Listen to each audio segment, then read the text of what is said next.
Hello, here we are with our third tutorial. This assignment is going to be a little shorter than the last one. It's going to be relatively easy for you, but the reason that I'm having you do it is I want you to get comfortable using and manipulating photographs because you're going to be working more with photographs and how to manipulate them in your own work and also in other artists' work.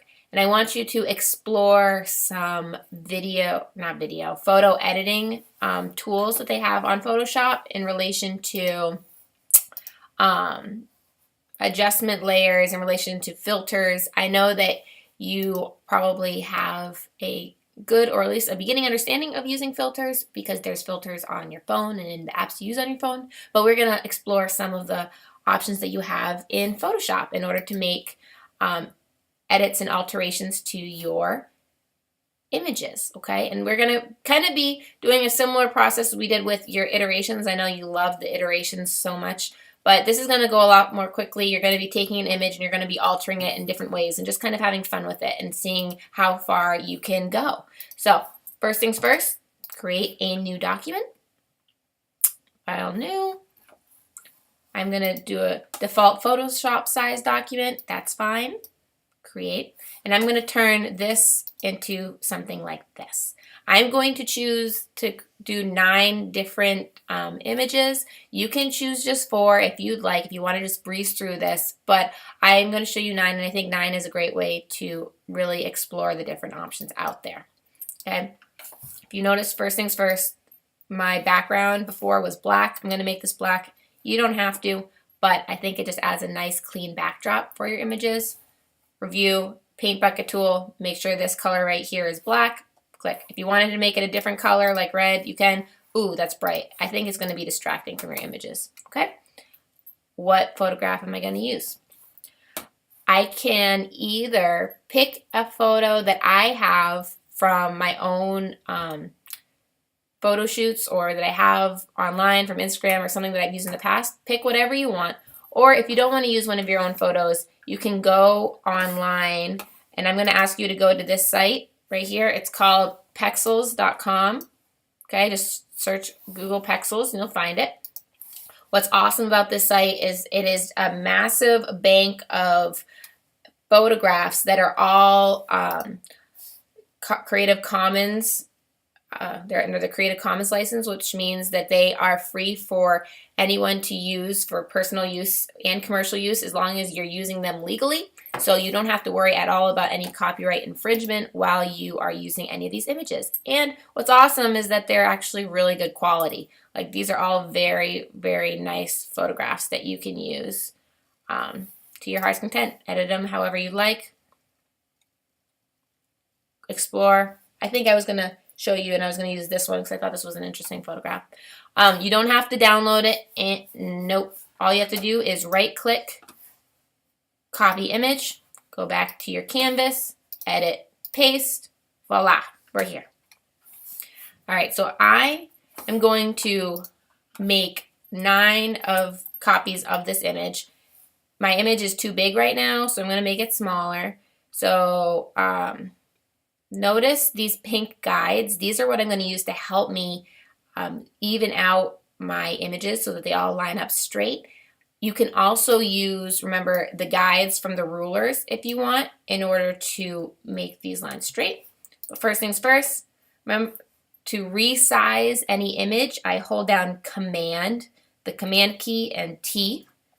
And now I can, while holding Shift to make sure that my scale isn't warped, hold on Shift, I can drag my images smaller. I think that'll be a good size. So I want it to line up with the pink in the middle. Oh, there it is, pink that way, so it's right in the middle. And now I can do 2 things if I want to make more of these images. I can either Command C, Command V. So, ooh, what do we have here? I need to apply my transformation before I can go on. Apply. Okay. I can either Command C, Command V to make a new image. That's not what I wanted. I want to select all. There you go. Command C, Command V. There it is. or I can take a much quicker route of it. I'm going to line that up. There we go. And I can hold down Alt. See how that just made a double little arrow sign right there where my cursor is? Hold down Alt and click, and that automatically copies and pastes. Whoa, it's so much easier. So I'm going to line that up. I want all these things to be even. Using my little pink rulers. If these don't show up on the computer, let me know and I can go and come over and help you. Okay. Does it look pretty good?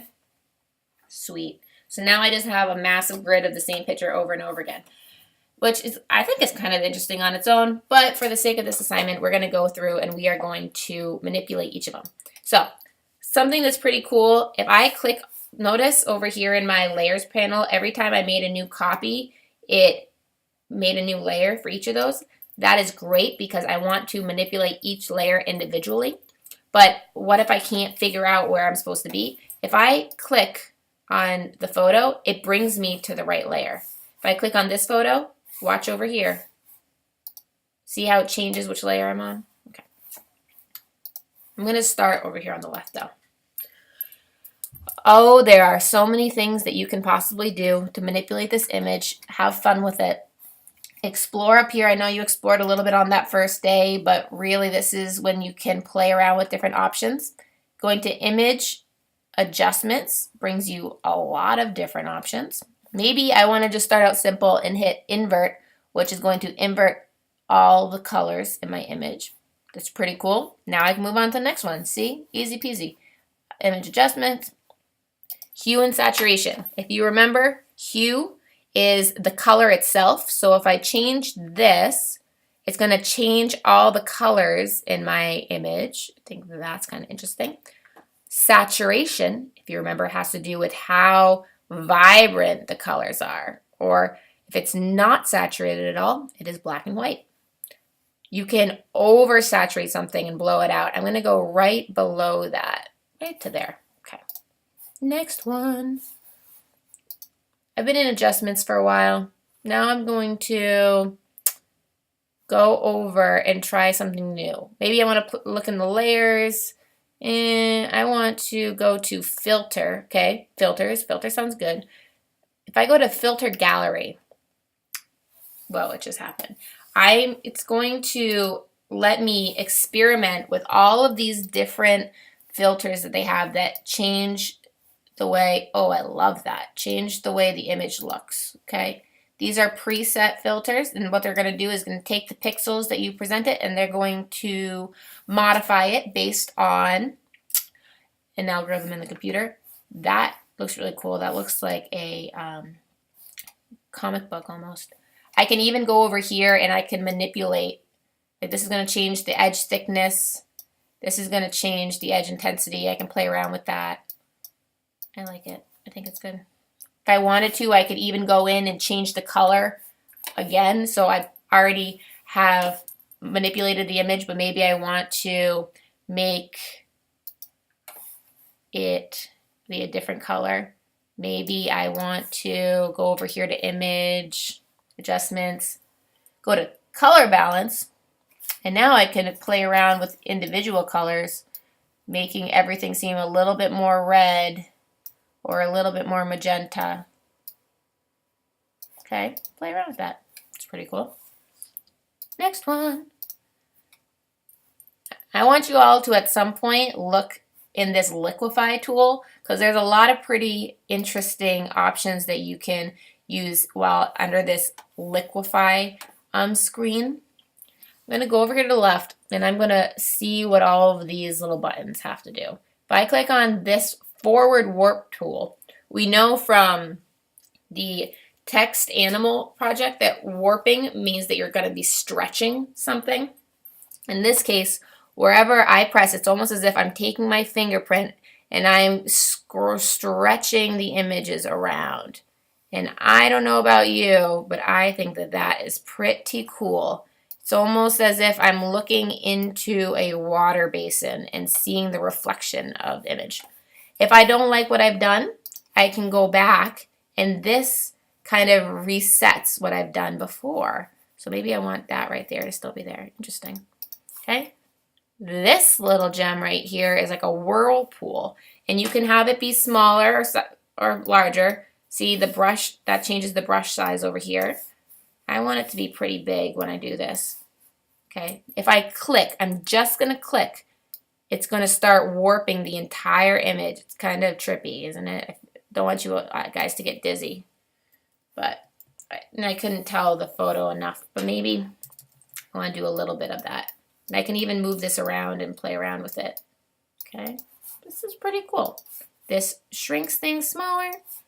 This blows things up bigger. I hope that when looking through this, you guys are already starting to think of some different ways that you could apply these tools to other projects or ideas in your artwork. Or maybe you've seen images in which the artist might have used these techniques. Okay, that's good. When you're done, go over here, hit OK. Beautiful. Now, in this one, you don't have to do this, but in this project I did, see, that was using the liquify tools. I cut out the word, well, I cut out the image in a word. You can play around with this. I'll show you how to do it. If I have my image selected, I am going to go over here, text, make a text box over my image. Okay? I'm going to go up and I'm going to pick a font. This is the font that I had before. That's fine. Doesn't matter what color it is. I'm going to type something, anything. I'm going to just type bike. Keep the capitals. Or not. Bike. Bike. Over and over again. Oop, doesn't want to do it anymore. Come on. There we go. There you are. Bike. See how I couldn't see it, so I had to kind of drag it up and then made it show up again. Bike. Okay.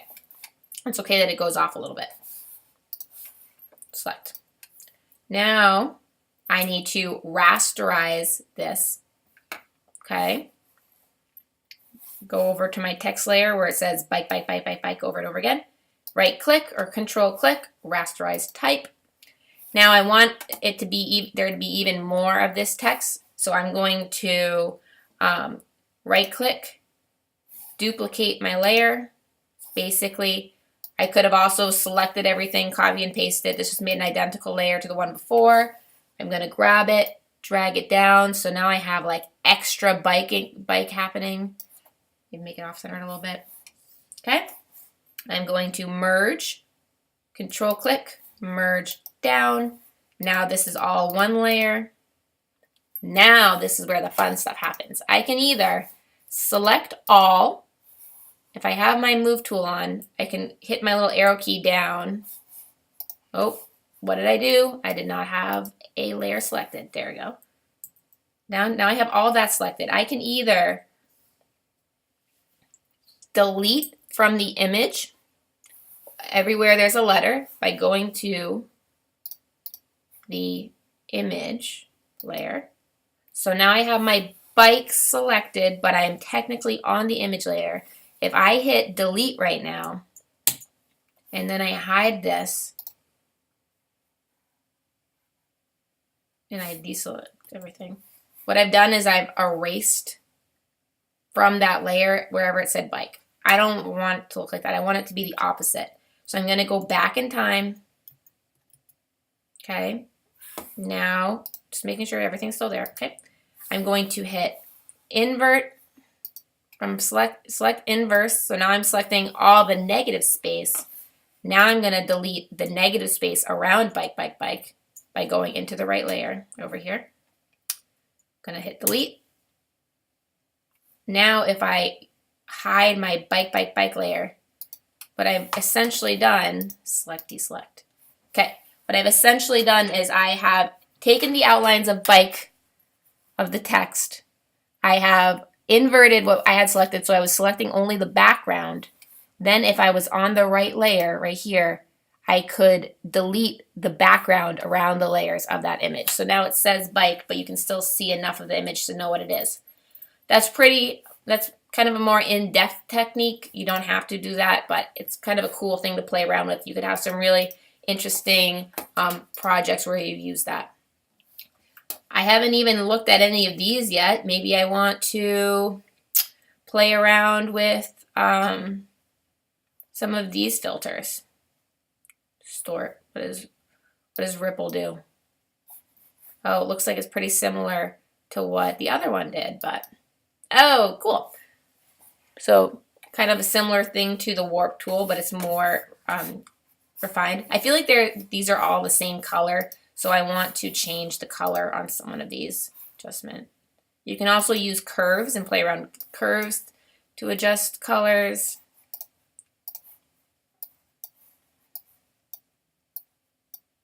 Kind of cool. Okay. What else? This one filter. I saw a filter earlier that I really liked, so I'm going to do that one. I think it was this cutout. Yeah, I like that. That's kind of cool. Once again, maybe I want a different color. You really want to think about balance with these because you want to look at the composition, this whole image as a composition.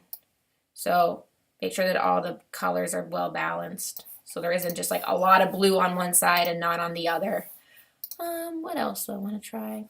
So you guys get the picture, basically. You're just exploring, and I hope that you have already kind of gone forward and are halfway done, if not completely done. I wonder what this will do. Lens correction. Whoa, that was interesting. That's not really what I want to be doing. But see, all you can do is try and see what happens and see if you like it. Okay? All right. I am going to let you go off. My tutorial is done. When you are finished with this assignment, then, like always, file, save as. If you're finished working, save it as a JPEG, title it something. I'm going to call it Bike Miss Night. And I'm going to save it to my desktop and then drag it into my drive. All right. Good luck.